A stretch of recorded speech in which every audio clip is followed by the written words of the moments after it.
María Jusaneta.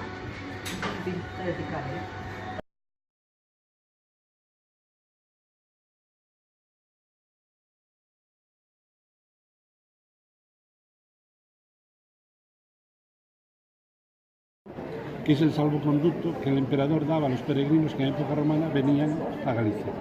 Estas vieiras de bronce han aparecido en Galicia, hace un año ha aparecido una en Sabiñánigo, está la fotografía en Nantes, en el Museo de la Romanización, han aparecido en sepulturas en Alemania. Digamos que era el salvoconducto que permitía a los peregrinos venir a Galicia.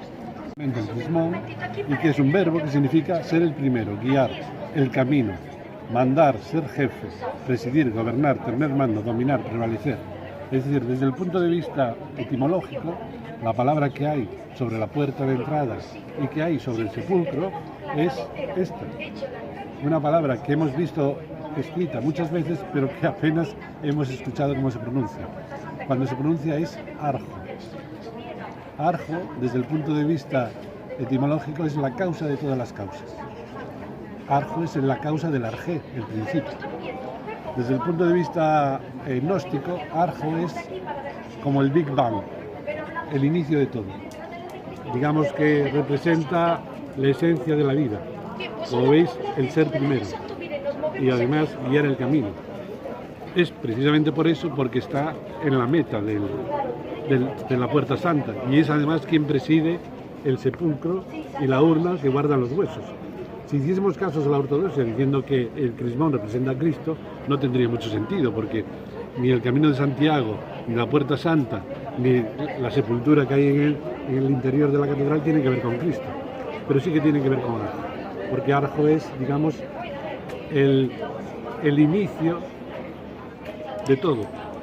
Cualquier peregrino en su camino de iniciación a Galicia, lo que está buscando es la fuerza de Arjo, poder comprender Arjo. Y por eso es el símbolo que preside, digamos, la llegada a Compostela, la llegada a Santiago de Compostela. El aliento de vida, el ángel que los faraones reciben directamente del disco solar.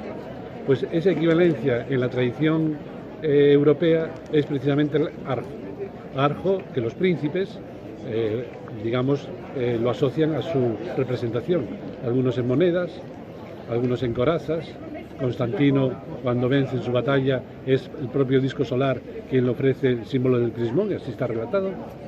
Y cuando el cristianismo, digamos, quiere cristianizar este símbolo, lo asocia literalmente con Jesús. Románico asturiano. Este es el ábside, y ahí está la nave central, aquí el ala norte y por otro lado el ala sur. En su interior está Antigua, Nuestra Señora de Antigua, y esta es la iglesia más antigua de Compostela. Claro, si es el lugar donde los peregrinos vienen a dar las gracias, donde está la madre que escucha las plegarias que dejan por escrito, es el lugar que podemos asociar directamente con Cibeles. Cibeles también era la protectora de los caminantes. Cibeles, la Magna Mater, es la madre que da cuidado, salud y alimento al peregrino. Por lo tanto, es lógico que este lugar en la antigüedad estuviese asociado a Cibeles. Pero aún es más, al lado de Antigua tenemos el azabache, la piedra negra. Como sabéis, la piedra negra es la representación directa de la diosa Cibeles. Y la figa, que es el símbolo, que sabéis, de la mano como símbolo de protección, se le llama la mano de la diosa. Y es el símbolo que los peregrinos que vienen a Compostela compran para llevárselo a los familiares que han quedado en el lugar de origen. Es decir, el azabache no se compra para uno, se compra para los que han quedado. Por tanto, en Compostela, alrededor de Antigua, en otros lugares de Hispania, los lugares de Antigua, los templarios los tenían asociados a la diosa madre, porque diosas vírgenes de Antigua hay varias en la península. En lugares de Antigua son los asociados a la diosa, a la Magna Mater, pero en Compostela aún el azabache está recordando en todo el rito que el peregrino realiza, pues el rito antiguo de la piedra negra, como símbolo de protección frente al mal de ojo, de protección y de fecundidad. La diosa, la mano de la diosa, que así se llama. Por lo tanto, aún en Compostela, este rito tan antiguo perdura. Hoy ya no se puede entrar directamente en la Corticela, como se hacía en la antigüedad. Hay que entrar primero en la catedral y luego entrar. Por eso han construido este muro, para evitar eso. Pero digamos que el rito es tan potente que aún perdura. En mitad del bosque hay un gran callao que tiene una forma de oreja y los devotos van, le abrazan, igual que aquí, y le cuentan sus necesidades al gran callao, que les escucha, abrazándolo. Por lo tanto, ese brácara, que posiblemente era un rito prerromano que había en el lugar de donde se levantó la ciudad de Brácara Augusta, en el siglo XII, Gelmírez se lo trae para aquí y lo instruye en Compostela. Por eso los peregrinos, cuando entran en la catedral, lo primero que hacen es subir a hacer un brácara a la costa. Son los entornos donde están los arquetipos femeninos lunares, en las puertas norte y este. Patrono de Francia es una cristianización del dios Marte pagano, y que aquí tenemos cómo está gobernando la catedral, es decir, su posición mirando a la catedral y dando la influencia sobre Santiago, que era un hebreo que en su vida había matado a un moro. Qué fuerte. Es decir, es simplemente la necesidad de luchar contra los moros que Francia impone a Alfonso II y a todos los reyes o señores del norte de la península que adopten a Santiago como un nuevo guerrero y lo suben a caballo. De hecho, lo suben a un caballo blanco de la Camarga, que es un caballo francés. La posición de nuestros pies, de nuestras extremidades, la posición de la médula espinal, la glándula pineal, la posición de los ojos, todo es porque caminamos. Es lo que nos diferencia de cualquier otro ser vivo. Somos el único que camina. Y caminar, cuando caminamos durante 5, 10, 15 días, 22 kilómetros cada día, recibimos una carga aeróbica tan potente que nuestras células se colocan a otro nivel. Realmente nosotros en nuestra vida cotidiana no caminamos 22 kilómetros cada día, y mucho menos 5, 10, 15, y ese ejercicio aeróbico de caminar hace que realmente nos pongamos a otro nivel. Podemos alcanzar algo parecido al superyo. Cada uno tenemos nuestro propio superyo, pero nuestras células con esa carga aeróbica se potencian. Nuestro cerebro, que se alimenta de oxígeno, con esa carga aeróbica de 22 kilómetros todos los días, realmente empieza a posicionarse de otra manera, empieza a percibir aquello que no percibimos de manera cotidiana. Por lo tanto, el camino, desde el punto de vista físico, es un crecimiento del ser humano hacia un estado diferente. Los caminos de peregrinación son caminos que hay en todas las culturas. Hay caminos de peregrinación en Australia, Japón, en la India, en Nepal, los hay en África, los hay en América. Todas las tradiciones tienen caminos de peregrinación. El camino de peregrinación europeo es el que viene a Galicia, al fin del mundo. El lugar donde aún hoy la prensa cada año dice en primavera: el último lugar de Europa donde se pone el sol en el equinoccio es Cabo Touriñán. Y de hecho hay un tutorial en YouTube del catedrático de físicas que explica de manera, digamos, matemática por qué Cabo Touriñán es el fin del mundo. Y eso quiere decir que a lo largo de la historia, los europeos, en el mundo griego, en el celta, en el romano, en la Edad Media, aún hoy, vamos caminando hacia el altar del sol. Si todos fuésemos, por ejemplo, habitantes del Machu Picchu, seguramente que en el equinoccio todos juntitos iríamos a un lugar en donde el sol se pondría y sería el altar del sol y sería donde el ciclo agropecuario de la ciudad comenzaría. Bueno, pues si en lugar de ser habitantes de Machu Picchu somos habitantes de Europa, el lugar donde el ciclo anual comienza es Cabo Touriñán. Y por eso los pueblos de Europa han venido durante siglos caminando a Galicia, al fin del mundo. Un rito que recogía perfectamente ese espíritu de comunión. Para eso estaba preparado.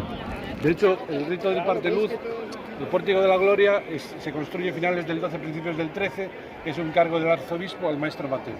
Maestro Mateo gallego, iniciado, un gran maestro, conocía perfectamente las claves del camino, pero este es un encargo político del poder. Y hay muchas discusiones entre el arzobispo y el maestro Mateo para la ejecución.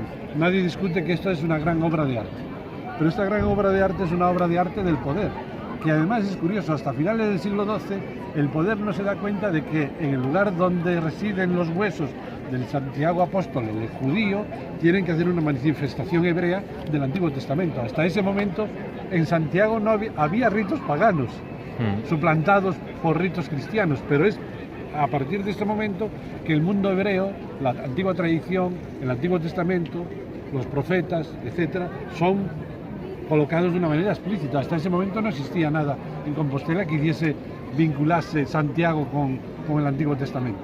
Pero este dibujo es muy interesante, porque este dibujo lo que recoge, por supuesto, es la magnificencia del Pórtico de la Gloria, pero al peregrino lo único que le preocupa es poner la mano en el parteluz. Porque realmente esto no representa al peregrino lo que le representa es el vínculo con todos sus compañeros en el camino, un vínculo de iniciación.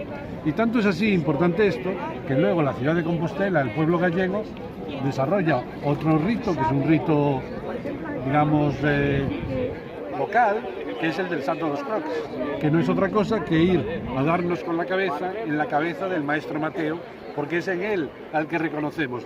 No reconocemos ni a Santiago, ni a Jesús, ni a los profetas, reconocemos el iniciado. Y yo vivía en Lugo, me trajeron de Lugo de pequeño para que me diese con la cabeza ahí. Es decir, no había otra. Queríamos todos alcanzar esa iniciación que el maestro, porque es el sentido del camino, que el maestro Mateo tenía, que como iniciado dejó preparado en este lugar. Toda una generación de gallegos. Sí, no, generaciones y generaciones, porque ya mi padre y ya mi abuelo, y ellos me trajeron a mí, es decir, y es algo que nace del pueblo, que es un rito, digamos, no establecido en su origen, pero que la gente de manera popular lo establece. Ya antes de que empezasen las obras del Pórtico de la Gloria, eso estaba prohibido. En el redil y se acaba. Y se van a beber una botella de vino para olvidarse de todo. Una de las cosas que originalmente era así es que en la iglesia en la catedral de Compostela, el peregrino entra por oriente, hace el brácara, visita el sepulcro, pone la mano en el parteluz y sale por occidente. Literalmente, tenéis que recordar que este era también el sentido del sendero de Jano, el camino de Jano. Jano tenía un templo, el más antiguo de Roma, era el único templo de la ciudad que tenía 2 puertas. Y el rito de Jano era ir por el Calis Janus, que era una calle que había en Roma. El caminante entraba por la puerta de oriente, en el interior del templo tocaba el eje del mundo, que era la columna que soportaba la imagen del dios de dos caras. El eje era el axis mundi, el eje del mundo, lo tocaba y salía por la puerta de occidente. Es decir, como sendero de Jano, que el camino de Santiago es, el rito original que aquí se practicaba era exactamente el mismo rito del templo de Jano en Roma. Precisamente en el foro, en alto, sobre unas escaleras, orientadas a sur, algo muy parecido a como estamos viendo ahí la fachada ahora de la catedral. Es decir, esa fachada tiene en su suelo un ara Júpiter, en un sitio muy parecido como este. Y además en los templos de Júpiter es donde en época romana se guardaban los tesoros, el oro de la ciudad, el oro común. Y qué curioso, tanto esta torre como este ala se llaman del tesoro. ¿Del tesoro? Así que estamos en el foro de la ciudad, donde hay un ara Júpiter orientado a sur, con unas escaleras y el tesoro. Bueno, todo podría ser como, especulación pura y dura, ¿no? Lo que no es especulación, y aparece en todos los libros de arte, es que la gente no sabe por qué razón el arquitecto que construyó la Torre del Tesoro la remató con esa pirámide escalonada de 2 escaleritas. Y es más, ¿qué sentido tenían esas cabecitas que están asoladas precisamente en esas ventanas? Allí, Mario, allí. Ahí arriba. Si miráis los libros de historia, todos dicen, y Gil de Ontañón, porque este era Rodrigo Gil de Ontañón, el arquitecto, remató la Torre del Tesoro con una pirámide, una cúpula piramidal que recuerda a las pirámides de Mesoamérica o las mastabas del Sumer. Pero no te saben decir por qué razón el arquitecto remata la Torre del Tesoro con esa cúpula piramidal, ¿no? Que no hay otra igual en ningún lado. Esas ventanas que hoy están tapiadas y que nadie puede asomar la cabeza por ahí, es decir, que en el solsticio de invierno pudiésemos mirar, de acuerdo a cómo están mirando esos 3 personajes, lo que veríamos es exactamente eso.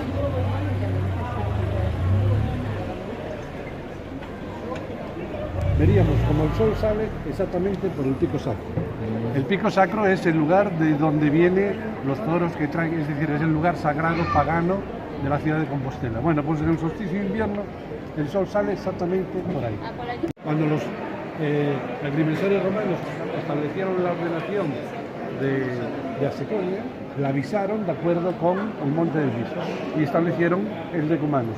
y luego establecieron perpendicular el cardo, que es precisamente la línea norte-sur. La Rudo Vilar es el cardo romano de la Ciclona. Veis cómo es exactamente el eje de la iglesia, esta que vamos a ir a ver ahora, y va a dar justamente al Monte del Viso.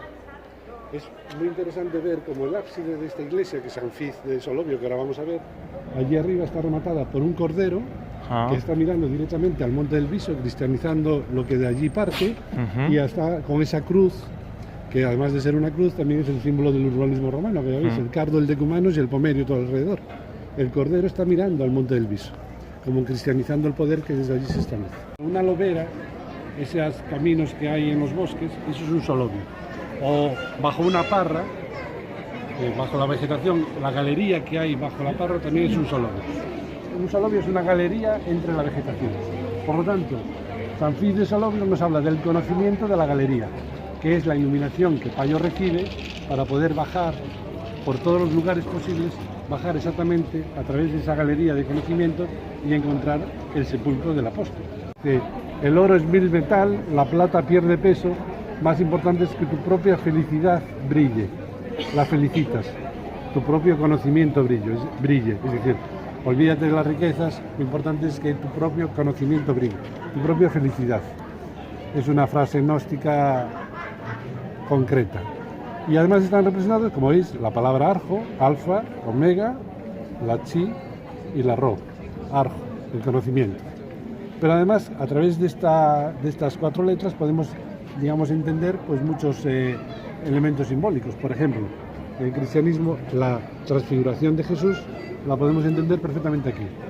Jesús se transfigura en luz y esa luz es la chi, la estrella que brilla. Y acompañando a Jesús están los 3 apóstoles. Está Pedro, que se le suele representar con un callado. Está San Juan, que es el patrono de los arquitectos constructores, por eso aquí la letra alfa es como un compás trazando en un papiro. Y está Santiago, que es el patrono de los sacerdotes, de los pontífices, que está con forma de puente, la omega, es decir, los 3 arquetipos, Pedro, Juan y Santiago, con Jesús.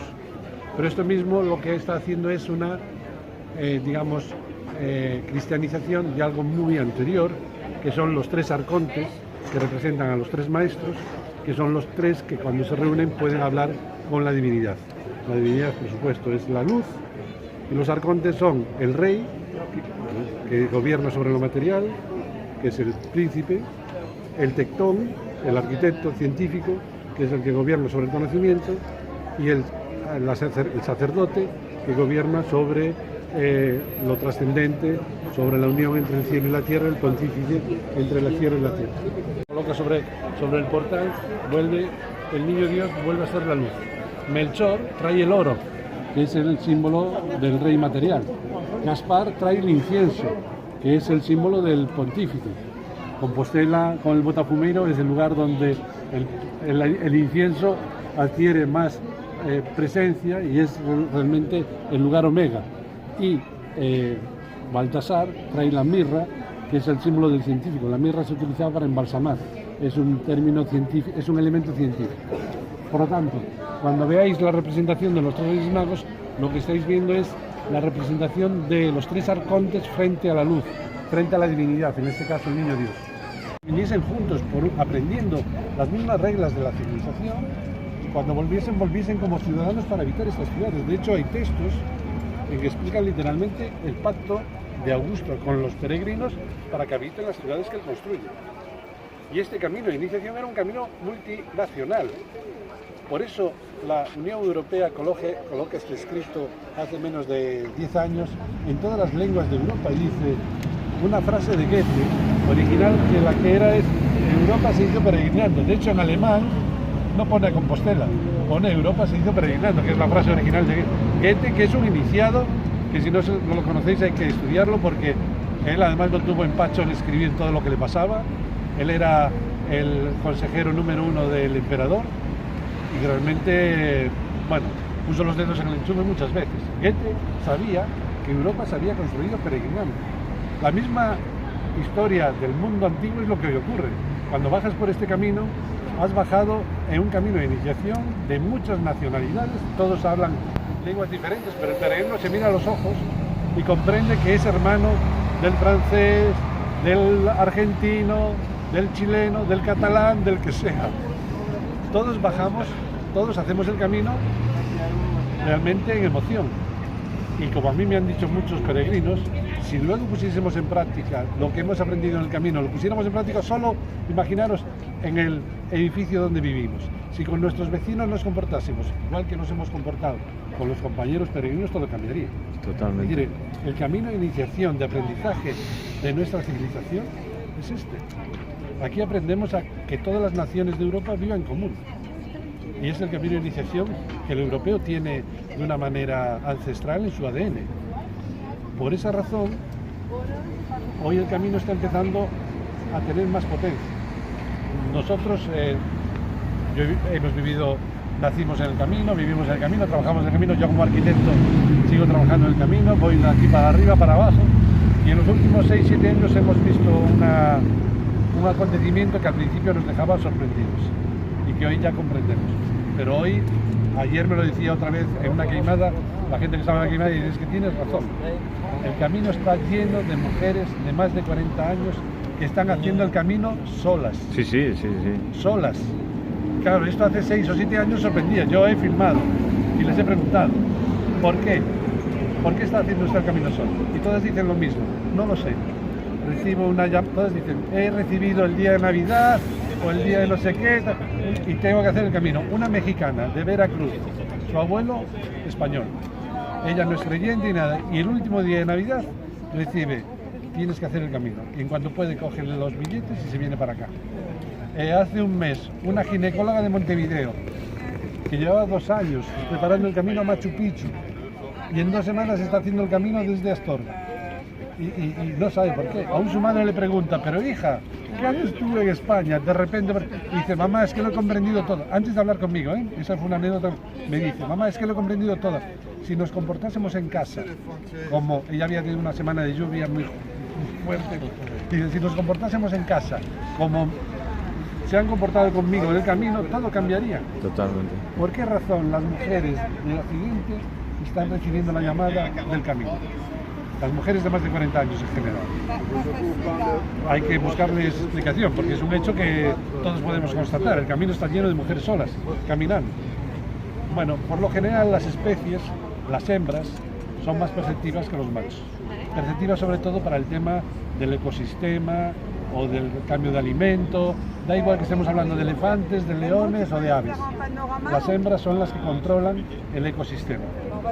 Las mujeres de más de 40 años de Occidente están percibiendo algo que no hace falta leer la prensa para darse cuenta. Nuestra civilización está en peligro por los ataques que recibimos y porque nuestros propios dirigentes nos están llevando al precipicio. Y ellas, de manera perceptiva, se están dando cuenta de que hay un peligro. Y es su obligación como especies, como hembras de una especie, buscar una solución. Y creen que la solución está en el camino, no saben muy bien por qué.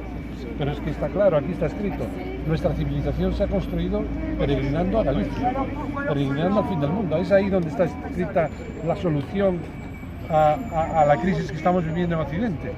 De hecho, como peregrinos, o tomamos una opción de ser esclavos, que es lo que muchos quieren que seamos, o volvemos a ser ciudadanos, con unas leyes que nos regulan nuestra civilización.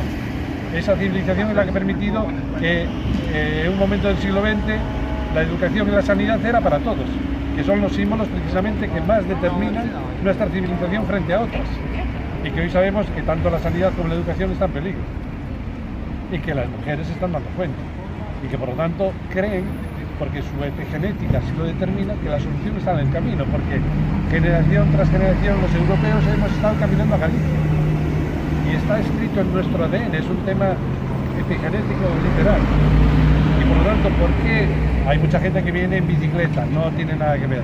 Mucha gente que viene por ocio o por deporte, no tiene nada que ver. Estamos hablando de los que vienen llamados por una llamada espiritual, que también son muchos. Y eso está generando esta venida. Y muchos están buscando esa respuesta y muchos la encuentran sin que nadie les diga nada. Nosotros intentamos a través de esto, a través de estas rutas, a través de la queimada, dar esta explicación. Pero hay mucha gente que lo encuentra sin tener que nadie se lo diga. Ah, sí, sí, tienes razón. Cuando lo íbamos comentando, ¿no? Impresionante. Muy bien, Mario.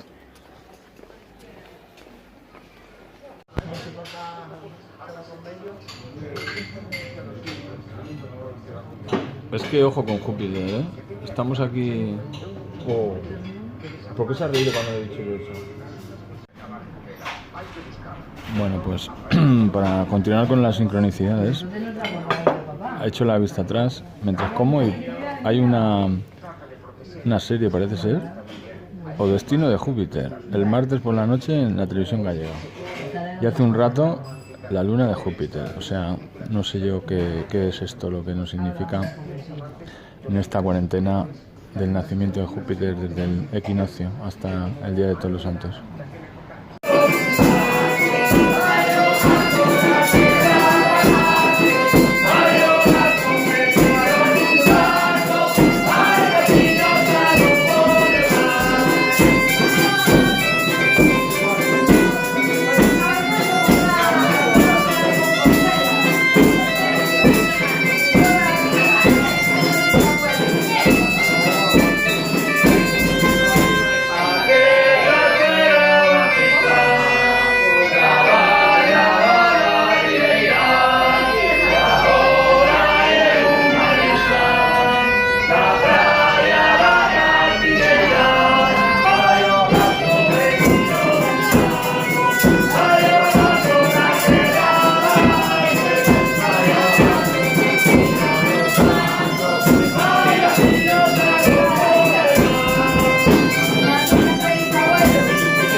estos son más pequeños que nosotros, ¿eh? ¿Os veis? ¿Veis o no?